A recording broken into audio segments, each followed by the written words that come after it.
Bonjour tout le monde, bienvenue au cours de maths. Dans cette vidéo, j'aimerais vous montrer la méthode de résolution pour résoudre un problème de programmation linéaire. Alors le nom un peu pompeux que vous allez trouver souvent à la fin des exercices, c'est utiliser la démarche générale de résolution d'un problème de programmation linéaire. La résolution, elle se fait en 6 étapes. Première étape, bien lire et comprendre l'énoncé du problème et poser les variables x et y. Deuxième étape, établir les inéquations qui vont fixer les contraintes de notre problème. Troisième étape, tracer le polygone des contraintes et relever les points importants. Quatrième étape, poser la fonction objectif.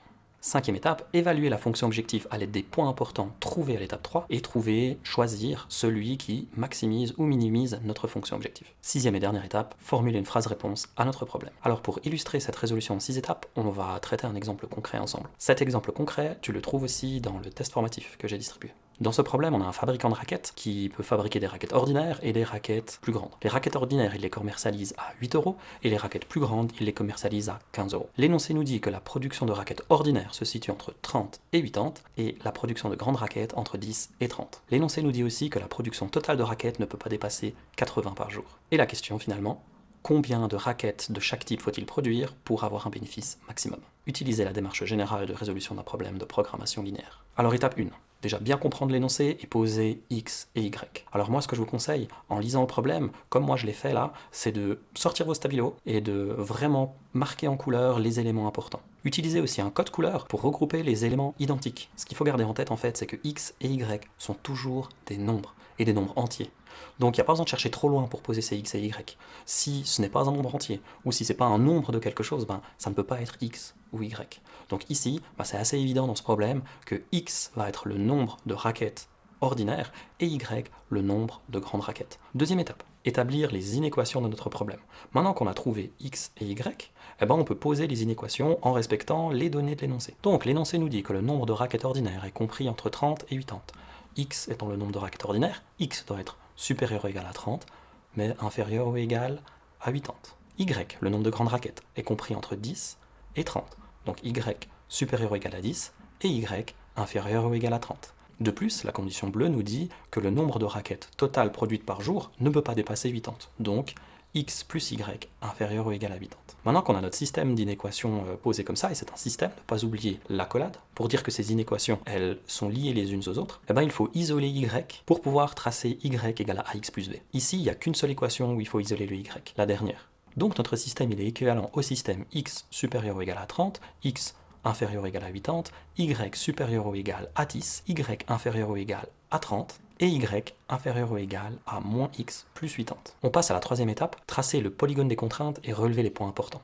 Alors pour cette étape, c'est important d'avoir isolé les y dans les différentes inéquations. Petit rappel peut-être, attention à respecter les règles de résolution d'inéquation. On change toujours le sens d'une inéquation lorsqu'on multiplie ou on divise les deux côtés par un nombre négatif. Ici c'est pas le cas, il n'y a pas eu besoin de faire attention, mais c'est quelque chose qu'il faut vraiment garder en tête. Alors tu commences par dessiner un système d'axes. Moi je te conseille de garder les mêmes graduations sur l'axe x et sur l'axe y, et puis surtout de les choisir judicieusement. Ici, on voit qu'on a des nombres assez élevés, 80, 30, 10. Je pense qu'il est judicieux d'aller de 10 en 10 dans nos graduations. Donc un petit cran sur ma feuille de papier sera égal à 10 unités pour mon problème. On commence par les conditions données pour les raquettes ordinaires. X plus petit ou égal à 80 et x plus grand ou égal à 30. Alors ce que je dois commencer à faire, c'est déjà tracer la ligne x égale à 30 et x égale à 80. Lorsqu'on veut tracer la droite x égale à un nombre, il faut tracer une ligne verticale. Parce qu'en fait, ça veut dire que x est toujours égal à un certain nombre, mais le y peut varier. Ici, sur cette ligne, par exemple, tu vois que x est toujours égal à 30, par contre, on a différents y possibles, 80, 50, 60, etc. Ensuite, je vais tracer les contraintes pour les grandes raquettes. Y plus petit que 30 et y plus grand que 10. Alors pour ça, je dois déjà tracer la ligne y est égal à 30 et y est égal à 10. Pour tracer une ligne y est égal à un nombre, c'est l'inverse du x égale à un nombre. On obtient une ligne horizontale. Tout simplement parce que y est toujours égal au même nombre, mais le x peut varier. Ensuite, pour dessiner la dernière contrainte, y est plus petit que moins x plus 80, on va déjà tracer la droite y est égal à moins x plus 80. Ce qu'il faut repérer ici, c'est quel nombre est la pente et quel nombre est l'ordonnée à l'origine.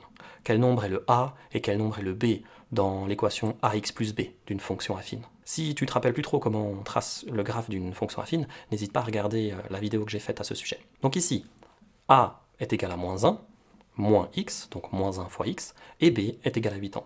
On commence par le b, l'ordonnée à l'origine. Donc on sait que notre droite va devoir couper l'axe des y au point y est égal à 80. Ensuite, avec une pente de -1, eh ben, il suffit d'avancer d'un cran sur l'axe des x pour descendre d'un cran sur l'axe des y. Maintenant qu'on a tracé toutes nos droites, on peut s'intéresser au domaine qui répond aux conditions de nos inéquations. Déjà pour les contraintes vertes, pour les raquettes ordinaires. Il faut se situer entre x égale à 30 et x égale à 80. Ça veut dire qu'il va falloir qu'on se trouve forcément entre les deux lignes vertes. Pour les conditions rouges, pour les grandes raquettes, il faut se trouver entre 10 et 30. Ça veut dire qu'il faudra à la fois se trouver forcément entre les lignes rouges. Pour la dernière contrainte, y plus petit ou égal à 80 moins x, eh ben ça veut dire qu'il faudra se trouver sous la droite bleue. Bah oui, y est plus petit que, donc en dessous. Plus petit que, en dessous de la droite, plus grand que, au-dessus de la droite. Et donc voici la zone qui nous intéresse. Maintenant qu'on a trouvé la zone, il faut encore marquer les points importants. Les points importants, ce sont les points d'intersection entre les droites qu'on a croisées et qui touchent la zone qu'on a coloriée. Donc ici on voit qu'on en a 4. 30, 30,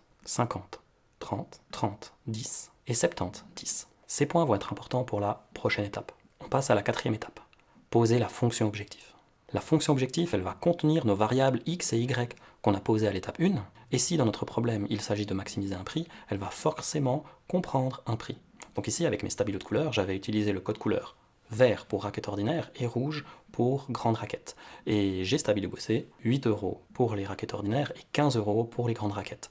Ben, c'est ça que je dois utiliser pour poser ma fonction objectif. La fonction objectif va me donner le prix total que le fabricant va se faire en vendant ses raquettes. Donc s'il vend une raquette ordinaire, il se fera une fois 8 €. S'il vend deux raquettes ordinaires, 2 fois 8 €. S'il vend X raquettes ordinaires, il se fera 8 fois X euros. Le même raisonnement pour les grandes raquettes, 15 fois Y euros. Donc on écrit étape numéro 4, f de x, point virgule, y, pour dire que c'est une fonction qui admet deux variables, x et y, et elle va avoir deux variables en sortie, 8x plus 15y.